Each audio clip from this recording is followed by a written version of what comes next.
여보, 어디야? 왜 계속 전화 꺼져 있었어? 제 손은 떨리고 있었어요. 장례식장 복도에 혼자 서서 남편 목소리를 기다리고 있었거든요.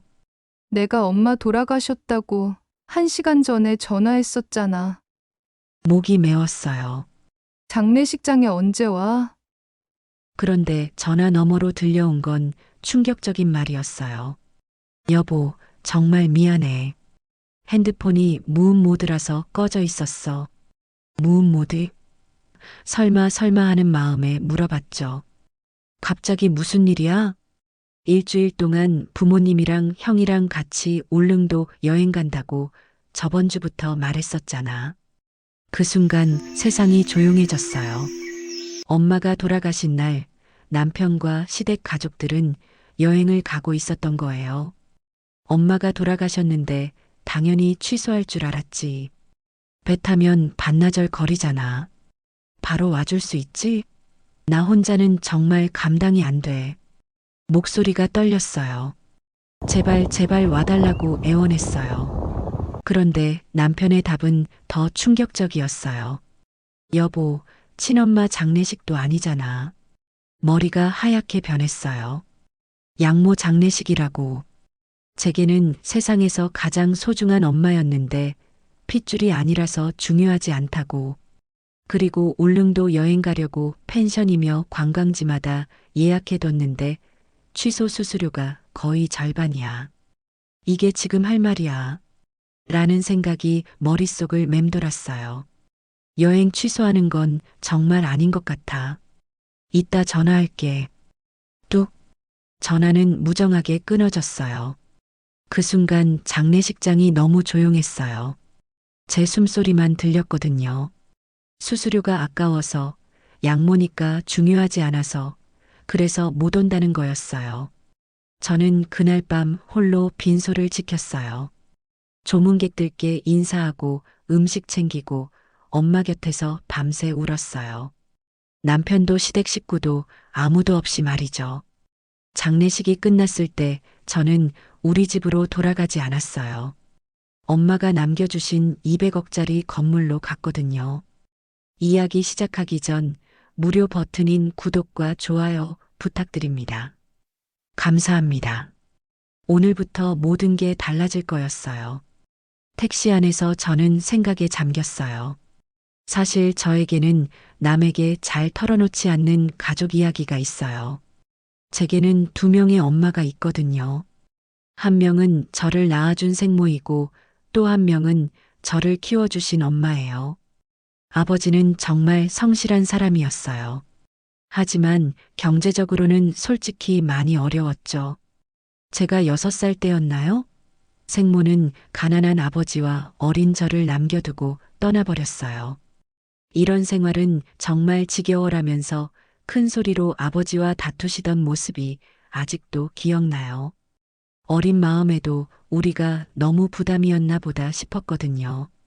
그렇게 아버지와 단둘이 살게 됐어요. 아버지는 저를 위해서 공사장 일을 시작하셨어요. 새벽 5시에 나가서 저녁 늦게 들어오시곤 했죠. 그때 아버지의 피곤한 뒷모습이 아직도 눈에 선해요. 제가 잠들기 전에 이마를 어루만져 주시던 아버지 손의 따뜻함도 기억나고요. 제가 중학교 1학년이 될 무렵이었어요. 어느 날 아버지가 낯선 여자분을 집에 데려오신 거예요. 다혜야, 이제부터 이분이랑 같이 살 거야. 그분은 정말 단정하고 온화해 보였어요. 아버지보다 훨씬 젊어 보이셨고 저를 보는 눈빛이 따뜻했거든요. 하지만 중학생이었던 저는 받아들일 수가 없었어요. 절대 엄마라고 부르지 않겠다고 마음먹었죠. 계속 이모라고만 불렀어요. 밥도 같이 안 먹고 말도 안 하고 정말 삐딱하게 굴었어요. 다혜야, 학교 어땠어? 이모가 왜 궁금해요? 오늘 뭐 먹고 싶어? 이모가 해주는 건 안 먹을 거예요. 지금 생각해보면 정말 철없었어요. 그분을 얼마나 속상하게 했을까요? 하지만 그때 저는 무서웠어요. 낳아준 엄마도 나를 버리고 갔는데 핏줄도 아닌 이 사람도 언젠가는 떠날 거야 라는 생각뿐이었거든요. 어린아이가 자신을 지키려는 방어막 같은 거였을 거예요. 상처받기 전에 먼저 벽을 쌓는 거죠. 그런데 그런 저에게도 그분은 변함없이 다정했어요.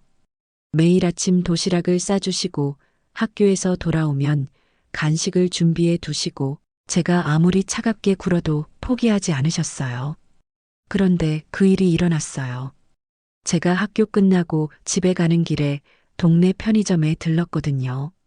아이스크림 하나를 집어들고 돈을 내려는데 편의점 사장님이 갑자기 제 팔을 붙잡는 거예요. 야, 너 돈 안 내고 가려고 했지? 아니에요. 돈 내려고 했는데요. 1,000원짜리를 꽉 쥐고 있었는데도 말이에요. 거짓말하지 마. 내가 다 봤어. 편의점 안에 있던 다른 손님들이 하나둘 쳐다보기 시작했어요. 얼굴이 빨갛게 달아올랐죠. 중학생한테 이런 말을 하다니. 정말 억울했어요. 부모도 제대로 없는 아이라서 훔치는 거지. 쯧쯧. 불쌍하긴. 그 말이 가슴에 꽂혔어요. 눈물이 핑 돌았는데 그때였어요. 사장님, 지금 뭐라고 하신 거예요? 뒤에서 날카로운 목소리가 들렸어요. 돌아보니 그 이모가 서 계셨어요. 평소와는 완전히 다른 표정이었죠. 얼굴이 굳어 있고 눈빛이 차가웠어요. 아, 이 아이 보호자세요? 이 아이가 돈도 안 내고 아이스크림을 가져가려고. 잠깐만요. 우리 다혜가 뭘 잘못했다는 거예요? 이모의 목소리는 단호했어요. 그런 이모를 본 건 처음이었어요. 제가 다혜를 키우면서 한 번도 거짓말한 적이 없어요. 그리고 설사 진짜 실수로 그런 일이 있었다 해도 아이한테 그렇게 말할 이유는 없잖아요. 부모 없다고. 그 순간 가슴이 뭉클했어요. 핏줄도 아닌 저를 자신이 키운 아이처럼. 편의점 사장님이 당황하는 게 보였어요. 아이는 실수할 수 있어요. 하지만 어른이 아이에게 상처 주는 말을 하는 건 절대 용서할 수 없어요. 특히 부모 없는 아이라는 말은요. 그리고는 제 손을 꽉 잡으시더라고요. 다혜야, 이모가 믿어. 우리 딸은 그런 아이가 아니야. 우리 딸이라고. 그 순간 뭔가가 무너졌어요. 지금까지 쌓아 올렸던 모든 벽들이 와르르 무너지는 느낌이었어요. 이모는 편의점 사장님께 아이스크림 값을 내주시고는 제 손을 잡고 밖으로 나오셨어요. 그리고 잠시 길가에 멈춰서 제 어깨를 꽉 안아주셨어요. 집에 돌아가는 길에 계속 울었어요. 이모도 같이 우셨어요. 다혜야, 미안해. 이모가 더 빨리 와줬어야 했는데. 아니에요, 엄마. 그날 처음으로 엄마라고 불렀어요. 엄마. 엄마가 깜짝 놀라시더니 눈물을 뚝뚝 흘리셨어요. 다혜가 엄마라고 불러줘서 정말 고마워. 엄마는 다혜를 세상에서 가장 사랑해. 정말로. 그날부터 우리는 정말 진짜 모녀가 됐어요. 다른 집 아이들처럼 함께 쇼핑도 하고 함께 요리도 하고 밤늦게 이야기도 나누고 모든 걸 함께 했어요. 엄마는 정말 젊고 우아하셨어요. 아버지와 함께 다닐 때면 사람들이 부러워하는 눈빛으로 쳐다보곤 했거든요.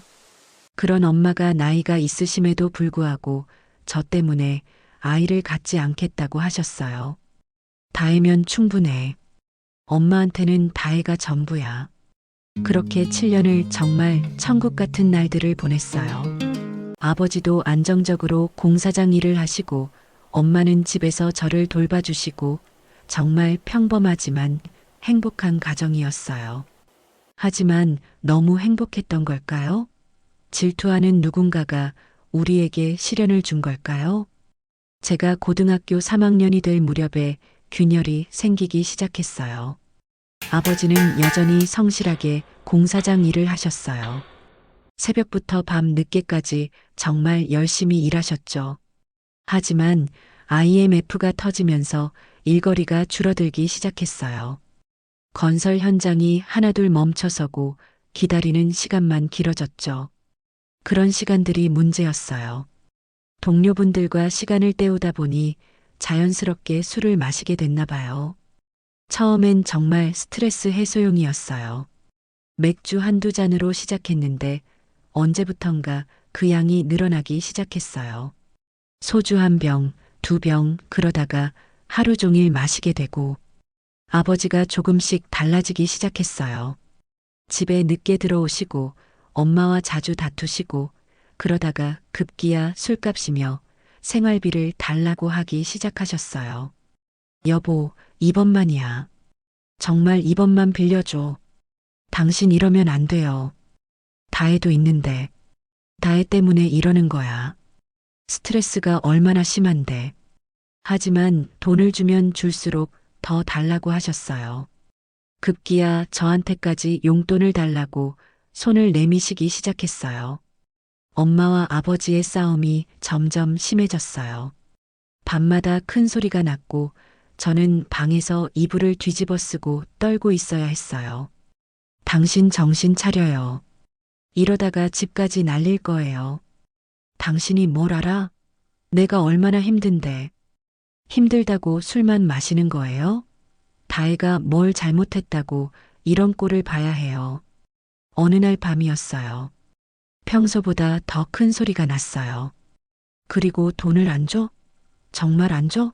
하는 아버지의 거친 목소리와 함께 엄마의 비명이 들렸어요. 급하게 거실로 나가보니 엄마가 바닥에 주저앉아 계셨어요.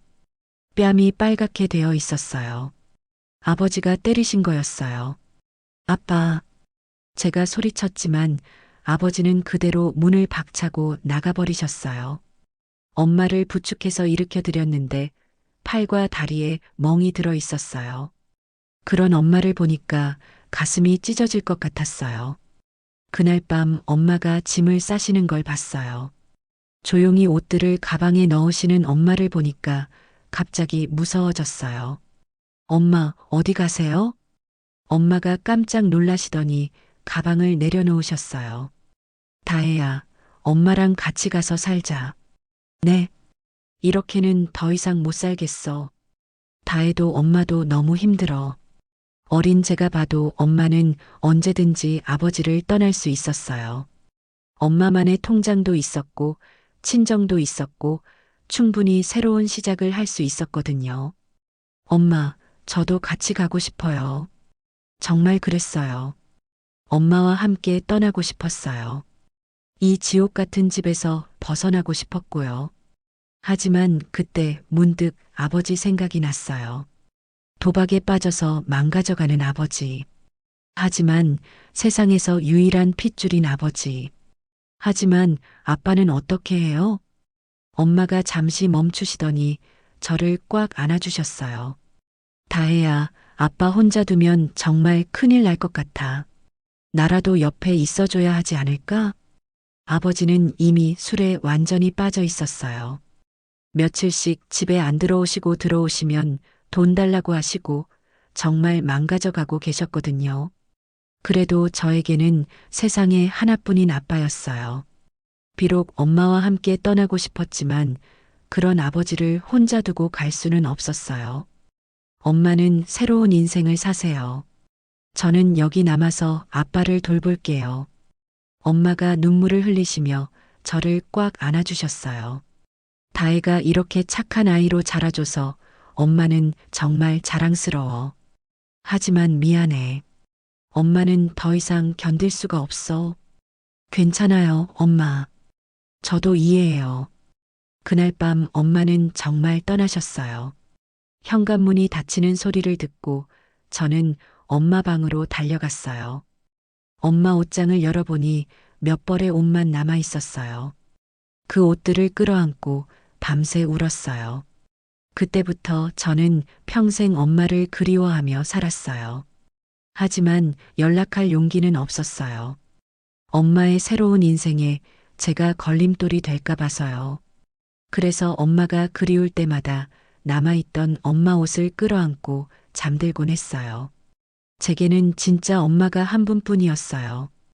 바로 그 정해분 엄마, 저를 무조건 믿어주시고 사랑해주셨던 분이요. 그날 이후 엄마 소식을 들을 수 없었어요. 아버지는 엄마가 떠나신 후 더욱 심하게 망가지셨어요. 당연스레 집 형편이 어려워졌고 저는 학교를 다니면서 아르바이트로 생활비를 벌어야 했어요. 제가 20살 되던 대학교 1학년 때 아버지가 돌아가셨어요. 알코올성 강경변으로. 그날부터 저는 정말 고아가 됐어요. 결혼해서 남편과 시댁이라는 새로운 가족이 생겼지만 늘 따라다니는 외로움이 있었어요. 진짜 가족이 그리웠거든요. 엄마는 평생 혼자 사셨다고 들었어요. 아마도 아버지에게 받은 상처 때문에 재혼을 하지 않으셨을 거예요. 그 긴 세월을 혼자 얼마나 외로우셨을까요? 제게는 진짜 엄마가 한 분뿐이었어요. 바로 그 정해분 엄마, 저를 무조건 믿어주시고 사랑해주셨던 분이요. 그날도 평범한 목요일이었어요. 마트에서 장을 보고 집에 돌아와서 저녁 준비를 하고 있었는데 낯선 번호로 전화가 왔어요. 여보세요? 혹시 윤다혜 씨 되시나요? 남자 목소리였는데 뭔가 공식적인 느낌이었어요. 네, 맞는데요. 강남 세브란스 병원 사회복지과입니다. 정혜분 씨 보호자 되시죠? 정혜분. 그 이름을 듣는 순간 온몸이 얼어붙었어요. 몇십 년 만에 처음 듣는 키워주신 엄마 이름이었거든요. 손에 들고 있던 양파가 바닥에 떨어졌어요. 그리고 저도 주저앉았어요. 뭐라고 하셨어요? 정혜분 환자분 보호자이신 윤다혜 씨 맞으시죠? 환자분이 응급실에 계신데 보호자가 필요해서 연락드렸어요. 엄마가 병원에. 어떻게 제 연락처를 아셨어요? 환자분께서 응급 연락처로 알려주셨습니다. 지금 상태가 좋지 않으셔서 빨리 와주시면 좋겠는데요. 지금 갈게요. 냉장고에서 나온 찬바람도 느끼지 못한 채 그대로 뛰쳐나갔어요. 택시를 타고 병원으로 달려갔는데 가는 내내 심장이 터질 것 같았어요. 엄마를 만난다는 생각에 무서우면서도 설레었거든요. 병원은 정말 컸어요. 로비부터 웅장하고 사람들이 정말 많았어요. 용기를 내서 문을 열고 들어갔어요. 그리고 그곳에서 본 모습에 다시 한번 충격을 받았어요. 그렇게 단정하고 우아했던 엄마가 이제는 앙상하게 마른 할머니가 되어 계셨어요. 하지만 그 눈빛만은 여전했어요. 저를 바라보는 그 따뜻한 눈빛은 옛날 그대로였어요. 다혜, 우리 다혜 맞지? 엄마. 서로 한참을 바라보다가 누가 먼저 할 것도 없이 껴안고 울었어요. 그 후 3개월 동안 저는 매일 병원으로 출퇴근했어요. 남편에게는 아픈 친구를 돌봐준다고 거짓말하고요. 잃어버렸던 세월을 보상받는 느낌이었거든요. 엄마와 함께 밥도 먹고 옛날 이야기도 하고 때로는 함께 울기도 하고 엄마의 상태는 점점 악화됐어요. 마지막 주에는 거의 말씀도 못 하시고 제 손만 꽉 잡고 계셨어요. 다혜야, 사랑해. 정말 사랑해. 그것이 엄마의 마지막 말씀이었어요. 엄마가 돌아가시던 날 저는 정말 혼자였어요. 장례식장에서 모든 걸 혼자 처리해야 했죠. 조문객도 거의 없었고 엄마를 아는 사람도 별로 없었어요. 그래서 슬픔을 혼자 감당할 수 없어서 남편과 시댁에 전화했던 거예요. 제발 와달라고, 혼자서는 감당할 수 없다고 애원했는데 그들은 울릉도 여행이 더 중요했던 거예요. 그 다음날 변호사님께서 찾아오셨어요. 다혜 씨, 어머님께서 남기신 것이 있어서 내일 사무실로 오시면 안 될까요? 그렇게 해서 도이찬 변호사님 사무실에 가게 됐던 거예요. 강남의 고층 빌딩에 위치한 정말 큰 로펌이었어요. 윤다혜 씨시죠? 도이찬 변호사님이 기다리고 계세요. 안내를 받아 변호사 사무실로 들어갔어요. 넓은 사무실에는 법률 서적들이 가득했고 큰 창문으로 강남 전경이 한눈에 들어왔어요. 다혜 씨, 어서 와요. 도희찬 변호사님이 조용히 일어나 저를 맞아주셨어요. 50대 초반으로 보이는 분이었는데 차분하고 신중한 인상이셨어요. 앉으세요. 변호사님이 서류철을 정돈하시는 동안 사무실을 둘러봤어요. 벽에는 각종 법조인 상장들과 사진들이 걸려 있었어요. 다혜 씨, 고인을 대신해 말씀드리겠습니다. 변호사님이 조용히 서류철을 밀어주셨어요. 정혜분 어머님께서는 생전에 모든 재산을 다해 씨에게 상속하시기로 유언을 남기셨습니다. 제 심장이 빨리 뛰기 시작했어요. 강남 월광스퀘어 상가 일체가 유언에 따라 귀하의 단독 소유로 이전됩니다. 월광스퀘어라고요? 네. 추정 시간은 약 200억 원입니다. 200억? 그 숫자가 제대로 들리지 않았어요. 제가 아는 그 200억이 맞나요? 어머님께서는 이미 모든 절차를 완료해 두셨습니다. 상속세 납부와 소유권 이전 등기만 남아 있어요. 변호사님이 서류를 하나씩 넘겨가며 설명해 주셨어요. 저 혼자 짐작도 못했던 일이 일어나고 있었어요. 엄마는 새로운 곳에서 혼자 살면서도 단 한순간도 저를 잊지 않으셨던 거예요. 아니, 오히려 저를 위해 더 열심히 사셨던 거죠. 식당에서 설거지부터 시작하셨대요. 새벽 5시부터 밤 11시까지 손이 퉁퉁 부을 때까지 일하셨어요. 그 다음엔 사무실 청소 일을 병행하셨고 나중엔 빌딩 경비까지 하셨다고 해요. 한 푼 두 푼 모으고 또 모아서 작은 원룸 하나를 사시는 게 첫 번째 목표였대요. 그 원룸으로 월세를 받기 시작하시고 그 돈으로 또 다른 부동산을 사시고 10년, 15년이 흐르면서 엄마의 부동산은 점점 커졌어요. 원룸에서 시작해서 상가로, 상가에서 작은 빌딩으로, 그리고 마침내 강남의 노후 상가 한 채를 매입하셨어요. 그냥 사신 게 아니라 직접 리모델링까지 하시면서 월광스퀘어라는 이름까지 지으셨던 거예요. 임대 관리 시스템까지 완벽하게 갖춰 놓으시고 모든 걸 제 이름으로 상속할 준비까지 마치셨던 거예요. 그 마지막 정리가 끝나자마자 엄마는 저를 남기고 떠나셨어요. 아무것도 모르고 살았던 저는 눈물만 날 뿐이었습니다. 제 이름으로 서명할 때마다 펜촉이 떨렸습니다. 윤다혜, 윤다혜. 제 이름을 쓸 때마다 새로운 세상이 열리는 느낌이었어요. 저는 택시를 타고 월광스퀘어로 향했어요. 가는 동안 머릿속이 복잡했어요. 200억짜리 건물이 제 것이라니. 관리소장님이 1층 로비에서 저를 기다리고 계셨어요. 안녕하세요. 새로운 따님이시죠? 어머님으로부터 이미 말씀드렸어요. 건물 구경시켜 드릴게요. 로비 안내판에 빼곡히 채워진 임차인 목록을 보는 순간 저는 거의 기절할 뻔했어요. 3층에는 배도연 법인이라고 적혀 있었거든요. 저기 3층에 있는 회사가 3층은 꽤 오래된 임차인이에요. 가족끼리 운영하시는 작은 회사더라고요. 엘리베이터를 타고 올라가는 동안 머릿속이 하얗게 변했어요.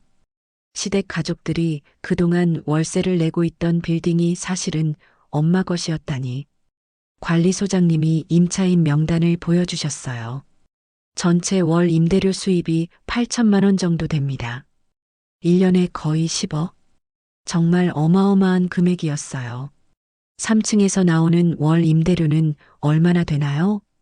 3,500만 원입니다. 1년이면 4억 2천만 원이죠. 제가 받아야 할 돈이었어요. 시댁 가족들이 내야 할 돈이었고요. 상가 구경을 마치고 1층 로비로 내려왔어요. 어제까지만 해도 시댁에서 구박받던 며느리였는데 이제는 200억짜리 상가의 주인이 될 거예요. 그리고 무엇보다 그 상가에 시댁 가족들이 임차인으로 들어와 있다는 사실. 이보다 더 아이러니한 일이 또 있을까요? 관리소장님과 인사를 나누고 빌딩을 나왔어요. 일주일이 지났습니다. 저는 엄마가 사셨던 강남의 고급 아파트에서 조용히 지냈어요. 제가 집에 돌아가지 않는데도 남편에게서 연락은 오지 않았고 시댁에서도 아무 소식이 없었어요. 마치 제가 처음부터 없었던 사람처럼요. 그러던 어느 날 오후 도이찬 변호사님께서 연락을 주셨어요. 다혜 씨 소유권 이전이 모두 완료됐습니다. 이제 정식으로 아파트와 월광스퀘어 상가가 다혜 씨 소유가 됐어요. 전화를 받는 순간 가슴이 뛰었어요. 드디어 정말로 제 것이 됐다는 게 실감이 났어요. 정말요? 감사합니다, 변호사님. 그리고 오늘 아침에 모든 임차인들에게 건물주가 바뀌었다는 공지를 보냈어요. 변경된 계좌번호도 함께 전달했고요. 변경된 계좌번호. 제 이름으로 된 계좌번호요. 남편과 시댁 식구들이 그걸 보면 어떤 반응을 보일까요? 이번 달부터 바로 임대료가 다해 씨 계좌로 입금될 거예요. 첫 월세 받으시는 거네요. 네, 감사합니다. 전화를 끊고 나서 속으로 생각했어요. 윤다혜라는 이름의 계좌번호. 남편과 시댁은 상상도 못할 거야. 설마 그게 나라고는 꿈에도 생각 못하겠지. 그 다음날 오후 저는 월광스퀘어 상가로 향했어요. 평소보다 일찍 가서 상가 내부를 둘러보기로 했거든요. 1층부터 차례대로 올라가면서 각 층의 상태를 살펴봤어요. 3층에 올라가니 복도에서 목소리가 들렸어요. 시댁 회사에서 나오는 소리였어요. 평소 같으면 그냥 지나쳤을 텐데 그날은 뭔가 다른 분위기였어요. 남편의 목소리가 평소보다 부드러웠거든요. 호기심이 생겨서 살짝 다가가 봤어요. 회의실 문이 조금 열려 있었어요. 안을 들여다보니 남편과 젊은 여자가 앉아 있었어요. 그 여자는 예전에 몇 번 본 적이 있는 직원이었어요. 한민서라고 하는 여자였죠. 민서야, 정말 고마워. 이렇게 힘든 시기에 옆에 있어줘서. 남편이 그 여자의 손을 잡고 있었어요. 오빠, 당연한 거예요. 저도 오빠가 이렇게 힘들어하는 걸 보니까 마음이 아파요. 민서라는 여자가 남편을 오빠라고 부르고 있었어요. 이번 주에 정리해. 어차피 가진 것도 없잖아. 그 말에 제 발끝이 얼어붙었습니다. 정말요? 이혼 진행하시는 거예요? 응. 더 이상 미룰 이유가 없어. 다혜는 재산도 없고 우리 집안과도 격이 안 맞아. 그럼 우리 이제 정식으로 만날 수 있는 거예요? 민서가 기뻐하는 목소리였어요. 물론이지. 우리 엄마도 민서 너를 정말 좋아하시잖아. 치과 원장 딸이라고 하니까 너무 좋아하시더라. 가슴에 칼이 꽂히는 것 같았어요. 집에 들어가지 않아도 연락 한 통 없더니 다른 여자랑 놀아나느라 저는 안중에도 없었나 봅니다. 조용히 그 자리를 떠났어요. 마음속에서는 분노가 끓어올랐지만 겉으로는 태연함을 유지했어요. 다음 날 아침 저는 월광스퀘어에 일찍 가서 관리소장님과 미팅을 잡았어요. 관리소장님, 앞으로 제가 상가를 직접 방문하는 일이 좀 많을 것 같아요. 네, 언제든지 오세요. 그런데 특별한 이유가 있으신가요? 상가 운영에 대해서 좀 더 자세히 알고 싶어서요.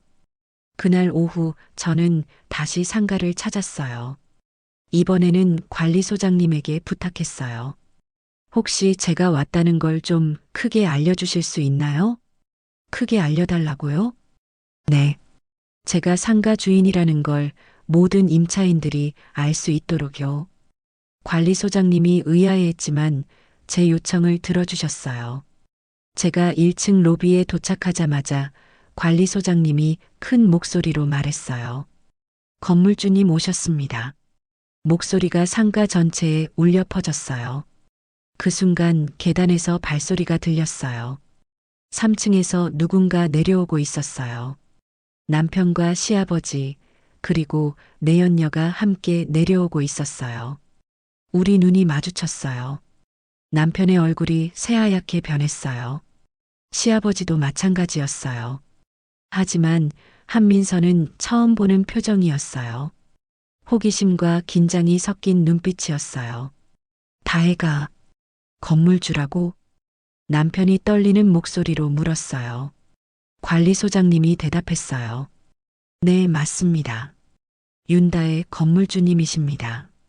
시아버지가 저를 뚫어지게 쳐다봤어요. 이게 무슨 소리야? 저는 짧게 고개만 숙였습니다. 안녕하세요. 앞으로 잘 부탁드립니다. 그리고 관리소장님을 향해 말했어요. 안내문대로 이행 부탁드립니다. 한민서가 남편을 쳐다봤어요. 남편은 아직도 믿기지 않는다는 표정이었어요. 다혜야, 이게 정말이야? 너가 정말 이 상가 주인이야?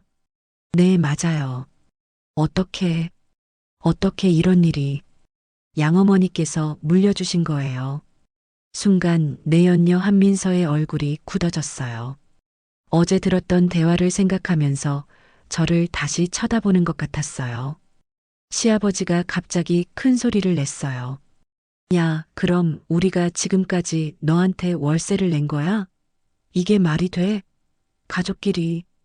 또 가족이라는 단어가 나왔네요. 제 어머니 장례식 때 가족이 어디 계셨는지 기억나세요? 시아버지가 할 말을 잃었어요. 그리고 그들을 지나쳐서 상가를 나왔어요. 뒤에서 남편이 제 이름을 부르는 소리가 들렸지만 돌아보지 않았어요. 분노보다는 허탈함이 밀려왔어요. 결혼 5년 동안 저를 이렇게 생각하고 있었구나. 하지만 이제는 달라요. 저에게는 200억짜리 상가가 있고 무엇보다 제 존엄을 지킬 힘이 생겼으니까요. 핸드폰을 보니 남편에게서 문자가 와 있었어요. 다혜야, 우리 얘기 좀 하자. 오해가 있는 것 같아. 저는 답장을 보내지 않았어요. 창밖을 바라보며 다짐했어요. 당신들이 저를 우습게 본 만큼 저도 당신들을 똑같이 대해드릴게요. 더 이상 선량한 며느리도 순종적인 아내도 아니에요. 이제부터는 윤다혜, 월광 스퀘어의 주인으로 살아갈 거예요. 저는 조용히 미소 지었어요. 차갑고 단호한 미소였어요. 게임은 이제 시작됐어요. 납부일 당일 예상대로 시댁은 임대료는 입금하지 않았습니다. 관리소장님께서 오후에 전화를 주셨어요. 3층에서 또 소동이 일어나고 있습니다. 이번엔 무슨 일인가요? 시어머님께서 오셨는데 며느리가 건물 주인인데 왜 이렇게 대접하느냐고 고함을 지르고 계세요. 그래요? 뭐라고 대답하고 계신가요? 저희는 계속 계약서, 조항만 안내들이 월세 내셔야 한다고 하고 있는데 듣지를 않으세요. 계속 그렇게 해주세요. 그날 저녁 시어머니에게서 직접 전화가 왔어요. 다혜야, 너 정말 이럴 거야? 무슨 말씀이세요? 임대료를 정말 받을 거야? 우리가 가족인데? 또 가족이라는 단어가 나왔네요. 어머님, 계약은 가족과 상관없이 지켜야 하는 거예요. 야, 너 정말 며느리가 시부모를 이렇게까지 해? 시부모라면 며느리 엄마 장례식에는 왜 안 오셨어요? 그건 울릉도 여행이 더 중요하셨죠? 시어머니가 할 말을 잃은 것 같았어요. 어머님, 이번이 연체 2주 차예요. 더 늦으면 법적 조치를 취할 수밖에 없어요. 법적 조치라니 그게 뭔 소리야? 계약 해지 및 명도 소송이요. 뭐? 명도 소송? 네. 계약서에 명시되어 있어요. 그리고 전화를 끊었어요. 다음날 변호사님께 전화를 걸었어요. 변호사님, 내용 증명 재발송해 주세요. 어떤 내용으로 보내드릴까요? 기한을 넘기면 계약 해지 및 명도 소송으로 진행하겠다고 명확히 써주세요. 알겠습니다. 오늘 중으로 발송하겠습니다. 그날 오후 관리소장님께서 급하게 전화를 주셨어요. 건물주님, 큰일 났습니다.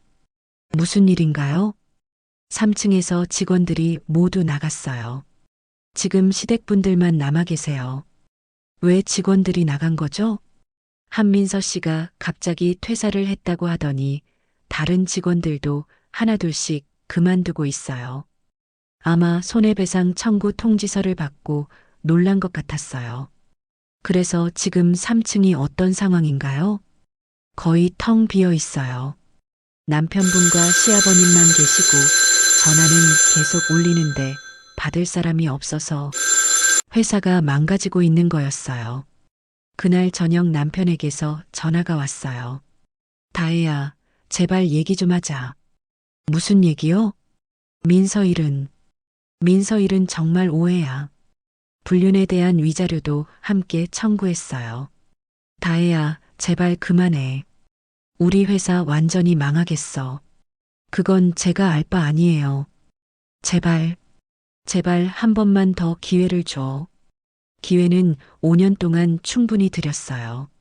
그리고 전화를 끊었어요. 사흘이 지났어요. 마감일 마지막 날이었어요. 오후 5시쯤 관리소장님께서 전화를 주셨어요. 건물주님, 3층에서 임대료를 입금했습니다. 연체료도 함께요? 네, 연체료까지 모두 입금됐어요. 결국 그들이 항복한 거예요. 저는 그제야 깊은 숨을 내쉬었습니다. 그날 밤 창밖을 바라보며 생각했어요. 이제 정말 모든 게 정리되어 가고 있구나. 남편과의 이혼도 곧 끝날 것이고 더 이상 며느리도 아내도 아니에요.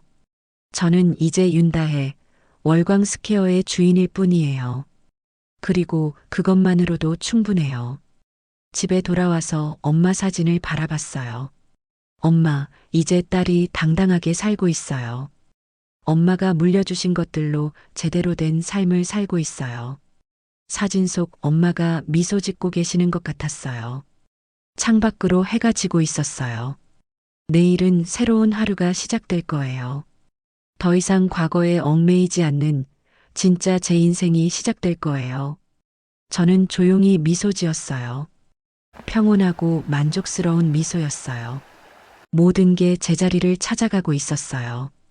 이혼 소송이 마무리된 지 한 달이 지났어요. 법원에서 위자료 3천만 원과 함께 이혼이 확정됐고 한민서 씨로부터도 위자료를 받았어요. 남편.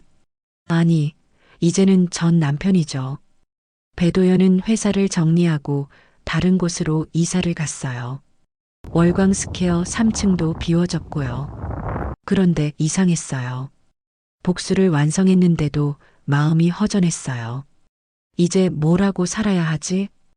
200억짜리 상가의 주인이 됐지만 정작 제 꿈은 뭐였을까요? 복수는 끝났지만 제 인생은 이제 시작인 것 같아요. 엄마가 남겨주신 건 단순히 재산이 아니었어요. 새로운 시작의 기회였어요. 진짜 제 인생을 살 수 있는 기회요. 저는 조용히 미소 지었어요. 따뜻하고 만족스러운 미소였어요. 과거의 윤다혜는 정말 죽었어요. 무시당하고 구박받던 그 사람은요. 엄마가 남겨주신 건 단순히 재산이 아니었어요. 새로운 시작의 기회였어요. 진짜 제 인생을 살 수 있는 기회요. 이제 시작일 뿐이었어요. 더 많은 사람들에게 희망을 줄 수 있을 거예요. 그게 바로 엄마가 원했던 거겠죠? 그리고 그게 바로 제가 원하는 삶이에요. 복수는 끝났지만 제 인생은 이제 시작이었어요. 진짜 의미 있는, 가치 있는 인생이요. 창밖으로 별이 빛나기 시작했어요. 새로운 내일을 향해 저는 당당히 걸어갈 거예요. 더 이상 과거에 얽매이지 않고 미래를 향해서요.